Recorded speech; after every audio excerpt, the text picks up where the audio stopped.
দেশের শীর্ষস্থানীয় অনলাইন শিক্ষামূলক প্রতিষ্ঠান 10 মিনিট স্কুলের জন্য বিনিয়োগ প্রস্তাব বাতিল করেছে স্টার্টআপ বাংলাদেশ লিমিটেড।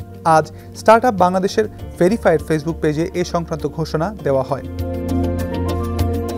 তথ্য ও যোগাযোগ প্রযুক্তি বিভাগের আওতাধীন সরকারি এই কোম্পানি ফেসবুক পেজে লিখেছে, 10 মিনিট স্কুলের জন্য 5 কোটি টাকার বিনিয়োগ প্রস্তাব স্টার্টআপ বাংলাদেশের পক্ষ থেকে বাতিল করা হলো।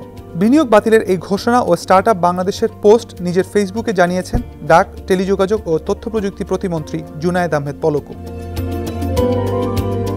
10 মিনিট স্কুলের সহপ্রতিষ্ঠাতা ও সিইও আয়মান সাদিক তিনি দুদিন আগে সরকারি চাকরিতে কোটা সংস্কারের পক্ষ নিয়ে নিজের ফেসবুক পোস্ট দিয়েছিলেন। লিখেছিলেন, কোটা সংস্কার চাই, মেধা হোক সবচেয়ে বড় কোটা।